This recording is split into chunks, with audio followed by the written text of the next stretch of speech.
Welcome back to another video. ये है beginner muscle gain phase number 2।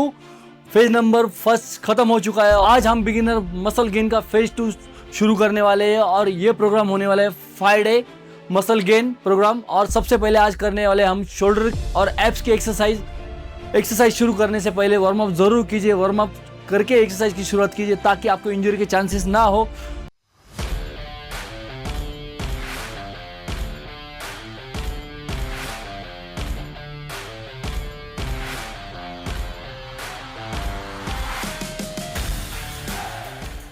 तो यहाँ पे मेरा वार्म अप हो चुका है, आप भी वार्म अप कर लीजिए। अगर वार्म अप कैसे करना है आपको पता नहीं तो इसी सीरीज़ का फर्स्ट पार्ट जो है आप जाके वॉच कीजिए।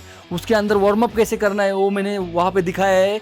और कम से कम वो सीरीज़ का आपको 2 से 3 महीने प्रोग्राम फॉलो करना है और वर्कआउट के साथ आपको वहाँ पे डाइट प्लान भी है।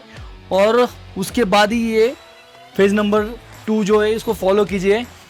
और एक बात, एक्सरसाइज करने से पहले आप कार्डियो ज़रूर कीजिए। आपका गोल कोई भी हो, मसल गेन हो या फैट ड्रॉप हो, आपको कार्डियो करना है। Cardio is a different part. Cardio आपके हार्ट की ट्रेनिंग होती है, इसलिए कार्डियो को ट्रेन करना ज़रूरी है। अभी सबसे पहले मैं 10 से 15 मिनट ट्रेडमिल करूंगा, उसके बाद 10 से 15 मिनट साइकिल करूंगा, यानी 20 से 25 मिनट आपको कार्डियो डेली करना है। एक्सरसाइज के बाद कीजिए, एक्सरसाइज के पहले कीजिए, लेकिन कार्डियो ज़रूर कीजिए। इसके बाद हम एक्सरसाइज की शुरुआत करेंगे। और कार्डियो जो है आपको मॉडरेट लेवल पे करना है, यानी आप बिगिनर हो तो आपको धीरे धीरे हार्ट को ट्रेन करना है। डायरेक्टली आके ट्रेडमिल पे मत भागिए। पहले 1 से 2 मिनट स्लो चलिए, उसके बाद थोड़ा स्पीड बढ़ाइए, यानी ब्रिस्क वॉक कीजिए। उसके बाद फिर लास्ट के आखिरी के 4-5 मिनट जो हो गए, फिर उसके अंदर आप स्प्रिंट कीजिए। फिर नॉर्मल इस पे आके आपको कार्डियो करना है। तो यहाँ पे कार्डियो हो चुका है और बढ़ते हम एक्सरसाइज की तरफ। तो सबसे पहले करेंगे शोल्डर में हम शोल्डर मशीन प्रेस। और शोल्डर मशीन प्रेस करते समय आपको ध्यान रखना है, आपके हाइट के हिसाब से शीट को एडजस्ट कीजिए। उसके बाद जब भी आप शोल्डर की ग्रिप करोगे तो आपको थंबलेस ना रखते हुए थंब का यूज़ करना है और अच्छे से ग्रिप करना है। और सेकेंड, जब भी आप मशीन को ऊपर की तरफ पुश करोगे, आपका एल्बो है पीछे की तरफ ना रहते हुए आगे की तरफ ही होगा। जैसे कि आप देख रहे हो, ये हमारा स्टार्टिंग पॉइंट होगा। जब भी आप शोल्डर को ऊपर की तरफ लिफ्ट करोगे तो ब्रीथ आउट करोगे, और जब भी नीचे आओगे तो ब्रीथ इन करोगे।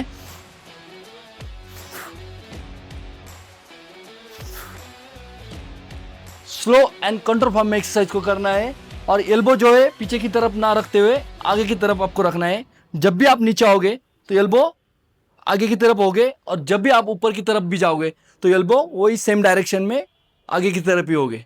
ज़्यादा आगे की तरफ भी नहीं रखना है आपको और ज़्यादा पीछे की तरफ नहीं रखना है। थोड़ा जैसे आप देख रहे हो उस तरह से एल्बो को रखना है और एक्सरसाइज को फॉर्म करना है। और इस एक्सरसाइज के हम करने वाले 4 सेट। फर्स्ट सेट होगा आपका प्रिपरेशन सेट होगा, उसमें करने वाले हम 10 रेपिटेशन। उसके बाद नेक्स्ट सेट जो होगा उसमें करने वाले हम 15 रेपिटेशन। और लास्ट के जो 2 सेट जो होने वाले आपके फेलियर सेट होने वाले, उसमें हम करने वाले 12 और 10 रेपिटेशन। और हर सेट में आपको वेट इंक्रीज ज़रूर करना है। वेट इतना इंक्रीज करना है कि आपके शोल्डर फेल होने चाहिए, लेकिन इतना भी मत वेट बढ़ाइए कि जिसमें हम फॉर्म को ही गलत कर दें। जितना आप उठा सकते हो, जितना फेल हो सकता है मसल, उसके हिसाब से आपको वेट इंक्रीज करना है और एक्सरसाइज को फॉर्म करना है। और नेक्स्ट एक्सरसाइज की तरफ हम बढ़ते हैं। और नेक्स्ट एक्सरसाइज करने वाले हम dumbbell lateral rise. Dumbbell lateral rise करते समय भी आपको इतना ध्यान रखना है कि हर सेट में हमको वेट इंक्रीज करना है, लेकिन वेट का सिलेक्शन उतना ही कीजिए जितना आप उठा सकते हो और मसल को फेल कर सकते हो। और डंबल लैटरल करते समय इतना ध्यान रखना है आपको कि डंबल्स को लेग्स को टच ना रखते हुए लेग से थोड़ा बाहर रखना है। जब भी वो डंबल्स को आप ऊपर की तरफ लिफ्ट करोगे, शोल्डर लाइन तक डंबल्स को लिफ्ट करना है और नीचे आना है। नीचे आते समय भी डंबल्स यहाँ पे रहेंगे, यानी लेग्स को टच नहीं करना है और एक्सरसाइज को फॉर्म करना है।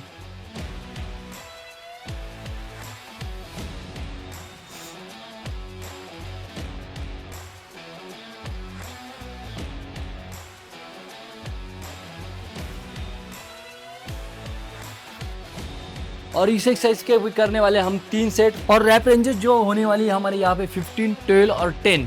और हर सेट में वेट इंक्रीज करना है। और नेक्स्ट एक्सरसाइज की तरफ बढ़ते हैं हम। नेक्स्ट एक्सरसाइज जो करने वाले डंबल स्टैंडिंग रो। डंबल स्टैंडिंग रो करते समय आपको इतना ध्यान रखना है कि जब भी आप डंबल को ऊपर की तरफ लिफ्ट करोगे तो आपके ट्रैप जो है, ट्रैप्स को उठाना नहीं है, ट्रैप्स को जगह पे रखते हुए और एल्बो को फोल्ड करते हुए डंबल्स को ऊपर की तरफ उठाना है और आगे नीचे आना है।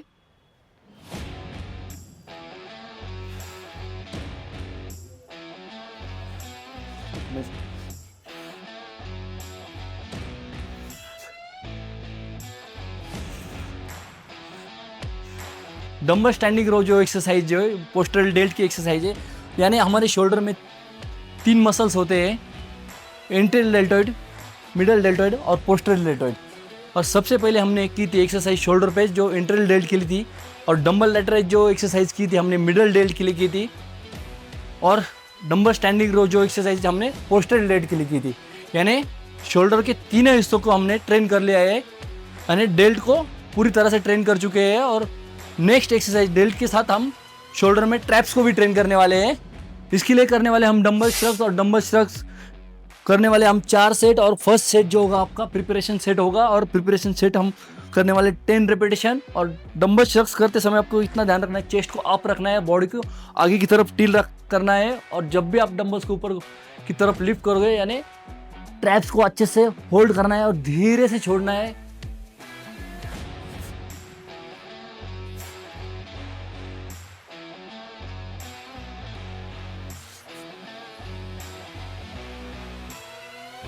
और इस एक्सरसाइज के यहाँ पे करने वाले हम 4 सेट, और 4 सेट जो होने वाले हैं हमारा फर्स्ट सेट जो होगा हमारा 10 रेपिटेशन, उसके बाद 15 के 2 सेट्स, और लास्ट का जो होगा आपका 10 रेपिटेशन। और हर सेट में आपको वेट इंक्रीज ज़रूर करना है। डंबल थ्रस्ट के बाद करेंगे हम एब्स को ट्रेन, और एब्स में सबसे पहले करेंगे डिक्लाइन बेंच क्रंचेस, और डिक्लाइन बेंच क्रंचेस के यहाँ पे करने वाले 3 सेट। डिक्लाइन क्रंचेस जो है हम करने वाले डिक्लाइन बेंच के ऊपर, और पैरों को यहाँ पे फंसाते हुए आपको अच्छे से ग्रिप करनी है। जब भी आप नीचे की तरफ लेटोगे आपके हाथ जो है नेक के पीछे होंगे।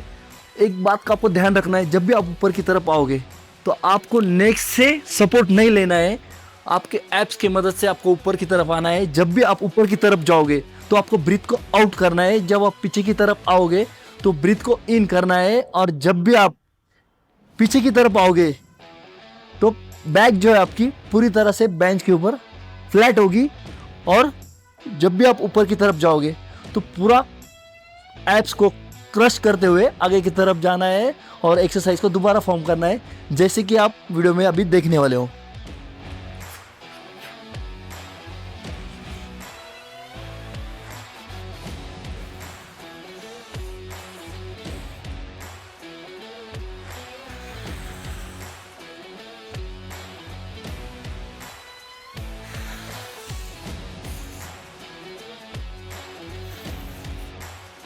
और इस एक्सरसाइज के हम करने वाले 3 सेट, और रैप रेंज जो होंगी यहाँ पे 10 to 15।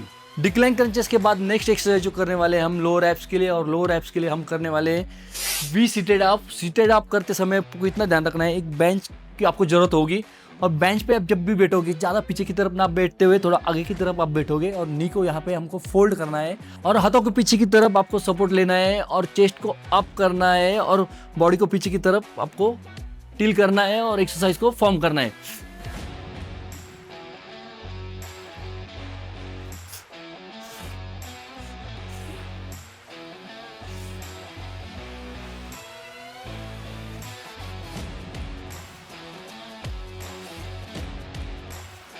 और इस एक्सरसाइज के करने वाले हम 3 सेट, और रैप रेंज जो होगी हमारी यहाँ पे 15 to 20। और नेक्स्ट एक्सरसाइज जो करने वाले हम ऑब्लिक के लिए, और ऑब्लिक के लिए करने वाले बैक एक्सटेंशन के ऊपर साइड क्रंचेस। और कुछ बातों का आपको ध्यान रखना है, जैसे कि नी को आपको थोड़ा फोल्ड करना है, और पैरों को ऊपर की तरफ लॉक करना है, और बैक एक्सटेंशन जो है आपके लोअर एब्डोमेन के इधर आने चाहिए, और एक्सरसाइज को परफॉर्म करना है।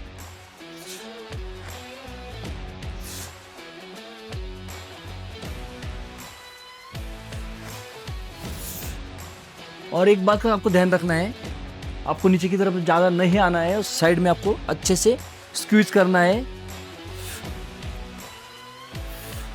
और साइड क्रंचेस के यहाँ पे करने वाले हम 3 सेट, और रैप रेंज जो होगी हमारे यहाँ पे 10-10 होगी, और एक साइड से 10 करने के बाद दूसरे साइड से हम 10 करेंगे, वो होगा आपका 1 सेट। और ऐसे करने आपको 3 सेट।